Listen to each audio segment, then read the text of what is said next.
তো হ্যালো বন্ধুরা, তো আবার একটি নতুন ভিডিওতে সবাইকে স্বাগত। তো বন্ধুরা, এই রাধাকৃষ্ণ মূর্তিটি কিন্তু তৈরি করেছিলাম, এর আগে তোমাদের ভিডিও দিয়েছি। তো এখন কিন্তু মাথা পড়ানোর কাজ। তো এখন কিন্তু আমি কৃষ্ণের গলাটা বানাচ্ছি মাটি দিয়ে।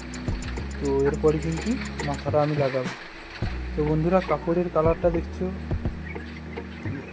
গলাটা কিন্তু পাতলা হয়ে গেছিলো, এই জন্য কাপড়ের কালারটা কিন্তু ফুটে গেছে। তো এরপরে কিন্তু আমি ঘোলা দিয়ে কাপড়টা আবার মাটির কালারে নিয়ে চলে আসবো। তো বন্ধুরা, দেখতে পারলে আমি কিন্তু কৃষ্ণর মাথাটা কিন্তু লাগাচ্ছি। তো এই মাথায় কিন্তু আমার ছোট ডাইস বানানো আছে, তো সেই ডাইস থেকে তুলে কিন্তু আমি কৃষ্ণের মাথাটি তৈরি করেছি। তো এখন কিন্তু আমি মাথাটি লাগাচ্ছি গলা বানিয়ে। এবার কিন্তু আমি দু সাইডে মাটি দিয়ে মেকআপ করে দিচ্ছি। তো দেখতে থাকো ভিডিওটি। তো মাথা লাগানো হয়ে গেলে কিন্তু মাটির চুল সব কিছু কিন্তু একসঙ্গে করব এই ভিডিওতে। তো বন্ধুরা, দেখতে থাকো। তো বন্ধুরা, চ্যানেলে নতুন হলে চ্যানেলটি সাবস্ক্রাইব করে দিও, আর ফেসবুক থেকে দেখলে ফেসবুক পেজটি ফলো করে দিও। তো বন্ধুরা, এইরকম মূর্তি যদি কারো লাগে যোগাযোগ করতে পারো, কমেন্ট করতে পারো। তো বন্ধুরা, কৃষ্ণের মাথাটা কিন্তু আমার এই মুহূর্তে মাথাটা লাগানোর কাজ হয়ে গেছে। তো এবারে কিন্তু আমি রাধার মাথাটা লাগাবো। তো গলাটা কিন্তু মাটি দিয়ে দিচ্ছি। তো রাধারও কিন্তু দেখি আমার ডাইস তোলা আছে, সেই ডাইস থেকে কিন্তু আমি মাথাটা বানিয়েছি। তো এটাই লাগাবো। তো বন্ধুরা, ঠাকুরটা কিন্তু পুরো শুকনো হয়নি, হাতগুলো শুকিয়েছে, টাইট হয়ে গেছে মাটি। এবার কিন্তু আমি কাজটা করছি। তো বন্ধুরা, রাধার মাথাটাও কিন্তু আমি লাগিয়ে নিলাম। তো দুই সাইডে কিন্তু আমি মাটি দিয়ে এবারে মেকআপ করছি। তো বন্ধুরা, মাথা কিন্তু আমার লাগানো হয়ে গেছে। তো মাটি দিয়ে কিন্তু দু সাইডে মেকআপ করে দিচ্ছি। তো এবারে কিন্তু মাথার উপরে ফাঁকা অংশটা, ওখানে কিন্তু আমি মাটি পুরো জাম করে দেবো, যাতে ঢিলে ঢালা না হয়। তো একবারে কিন্তু মাটি দিয়ে আমি এটা প্লেন করে নেব, যেহেতু মাটির চুল বানাবো এরপরই। তো মাটিটা কিন্তু আমি পুরো লেবেল করে নিয়েছি। তো এবারে কিন্তু ব্রাশ দিয়ে খুব প্রেস করে নিচ্ছি গলাগুলো। তো এরপরে কিন্তু আমি মাটির চুল কাজ শুরু করব। তো ব্রাশ কিন্তু করা হয়ে গেছে আমার। তো এবারে কিন্তু আমি স্টেপ বাই স্টেপ মাটিগুলো লাগিয়ে নেব চুল বানানোর জন্য।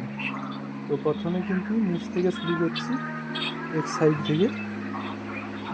তো প্রথমে কিন্তু আমি আঙুলের সাহায্যে মোটামুটি হালকা দাগ টেনে মাটিটা সাইজ করে বসিয়ে দিচ্ছি। তো ওর উপরে কিন্তু আর এক স্টেপ মাটি দিচ্ছি, আঙুলের সাহায্যে কিন্তু আমি হালকা করে দাগ টেনে নিচ্ছি। তো এরপরে কিন্তু আমি ফিনিশিং করব, পুরো মাটি দেওয়া হয়ে গেলে এরপরেই আমি ফিনিশিং শুরু করব। তো ওপরে কিন্তু এবারে মাথার উপরের অংশটা হালকা মাটি লাগিয়ে নিচ্ছি। তো এরকমভাবে কিন্তু পুরো চুলটা আমি বানাবো মাটি দিয়ে। তো চুল বানানো হয়ে গেলে মাটি চুলের নিচের অংশগুলো কিন্তু আমি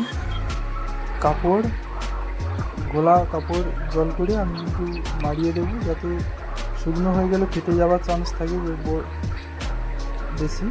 উপরের অংশটা অতটা ফাটবে না, নিচের অংশে মাটিটা বেশি দেওয়া আছে, ওইখানে কিন্তু ফাটার চান্সটা বেশি। তো আমি কিন্তু কাপড় দিয়ে দেবো। প্রথমে আমি কিন্তু মাটিটা লাগিয়ে উপরে যেহেতু সরু সরু দাগ টেনে নিচ্ছি চুলগুলো। তো ছোটো ঠাকুরে নতুন মাথা লাগিয়েছি, কাঁচা মাটি, একটু অসুবিধা হচ্ছে উপরের অংশটা। তো এইভাবে কিন্তু আমি দাগ টেনে নিচ্ছি।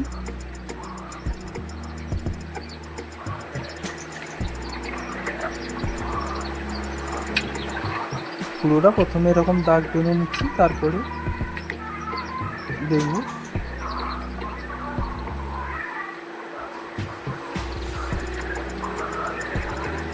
তো বন্ধুরা, হালকা করে কিন্তু ব্রাশ করে নিচ্ছি। এই যে চুলে দাগ টানার সময় অনেক মাটি এক্সট্রা উপরের দিকে বেরিয়ে উঠে যায়। তো সেটা কিন্তু ব্রাশ করে নিয়েছি। এবার কিন্তু দাগ টেনে নিচ্ছি হালকা করে।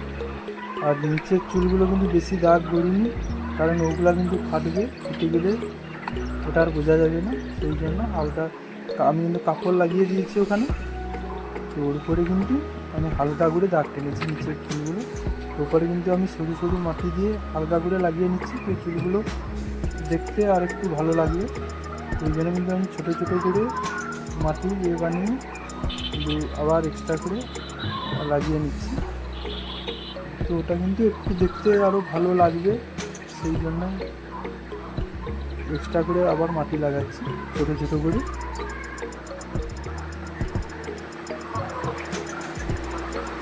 তো এরপরে কিন্তু মাথার মুকুটটা বানাবো, ছোট করে একটা বানাবো।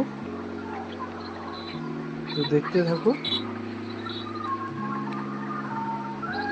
তো বন্ধুরা, এক সাইডে কিন্তু হয়ে গেছে, আর ও সাইডেও করেছি। ওটা এদিক থেকে ক্যামেরায় বোঝা যাচ্ছে না, ও সাইডটাও আমি কিন্তু মাটি আগে দিয়ে নিয়েছি। তো এই জন্য কিন্তু এক সাইডে চুলটা বোঝা যাচ্ছে না, এই সাইডেরটা ক্যামেরার সামনে এটাই বোঝা যাচ্ছে। তো আমার কিন্তু চুল করা বাঁধা প্রায় কমপ্লিট। তো এবারে কিন্তু আমি মুকুটটা বানাবো ওটা। তো এরপরে একে একে গহনা লাগাবো, হয়তো পরের ভিডিওতে আসতে পারে। তো এটাই কিন্তু মাথার মুকুটটা আমি ছোট্ট করে একটা বানিয়েছি, তো ওটাই লাগাচ্ছি।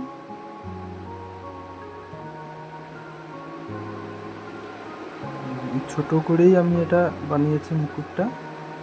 আমার মনে হলো ছোটোই ভালো লাগবে, এই জন্য ছোটো করেই আমি ওটা দিয়েছি। তো রাধার চুল আর মুকুটের কাজটা প্রায় কমপ্লিট হয়ে গেল। তো এবারে কিন্তু কিচেনে আমি কিন্তু চুলগুলো বানাবো। তো নিচে থেকে কিন্তু আবার শুরু করছি মাটি দেওয়া। স্টেপ বাই স্টেপ আমি মাটি লাগিয়ে নিচ্ছি, আঙুলের সাহায্যে হালকা হালকা দাগ টেনে আমি মাটিগুলো কিন্তু স্টেপ বাই স্টেপ মাটিটা লাগিয়ে নিচ্ছি। তো কিচেনেরও কিন্তু ছোট করে একটা মুকুট বানাবো, বেশি বড় বানাবো না, ছোটোর উপরেই দুজনের একই মাপেই বানাবো।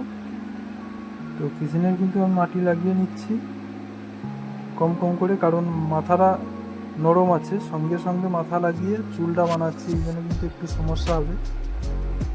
ওটা শুকনো করে লাগালে সুবিধা ভালো হয়। তো এটা কাঁচা অবস্থা, এই জন্য কিন্তু একটু অসুবিধা হচ্ছে। তো আমি কিন্তু নখের সাহায্যে কিন্তু হালকা করে দাগটা টেনে নিয়েছি। তো এরপরে কিন্তু আমি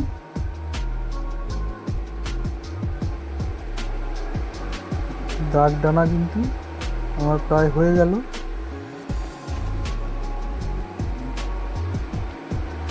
তো কিচেনের চুল কিন্তু প্রায় আমার কমপ্লিটের পথে। তো এবারে কিন্তু আমি দাগ টানছি ছোট ছোট করে, সরু সরু করে। তো এরপরে কিন্তু আমি ব্রাশ করব, উপরের অংশ অনেক মাটি উঠে থাকে, তো ওইটা কিন্তু আমি ব্রাশ করে ফ্রেশ করে নেব চুলগুলো। তো ওরপরে কিন্তু আমি মাথার চূড়াটা লাগাবো। তো এবার কিন্তু আমি ব্রাশ করে নিচ্ছি, অনেক মাটিগুলো যেগুলো উঠে থাকে ওগুলো কিন্তু ফ্রেশ হয়ে যাবে। তো আমার কিন্তু কিচেনের চুলও প্রায় কমপ্লিট। এবারে কিন্তু আমার সেই ছোট ছোট করে মাটি দিয়ে বানিয়ে কিন্তু আমি লাগিয়ে দিচ্ছি, যাতে এটা আর একটু দেখতে ভালো লাগার জন্যই বানাচ্ছি। রাধায় যেরকম ছোট ছোট করে মাটি সরু সরু করে বানিয়েছি, কিচেনেও ঠিক সেই টাইপেরই বানিয়ে দিচ্ছি। তো বন্ধুরা, কেমন লাগছে কমেন্ট করে জানাও, ভিডিওটি শেষ পর্যন্ত দেখতে থাকো। তো বন্ধুরা, এরপরে কী ঠাকুর বানালে ভালো হবে বা তোমরা দেখতে চাও কমেন্ট করে জানাতে পারো। তো এই রকম মূর্তি যদি কারোর লাগে তোমরাও কিন্তু কমেন্ট করতে পারো। তো আমার কিন্তু ছোটো ছোটো করে বানিয়ে নিয়েছি। তো এবারে প্রায় কমপ্লিটের পথে, সামনের চুলগুলো একটু কুচকানো করে বাঁকিয়ে বাঁকিয়ে মাটিগুলো কিন্তু আমি লাগিয়ে দিয়েছি। তো এরপরে কিন্তু মাথার চূড়াটা লাগিয়ে দেব। তো চুলগুলো কিন্তু ছোট ছোট করে আমি লাগিয়ে দিলাম।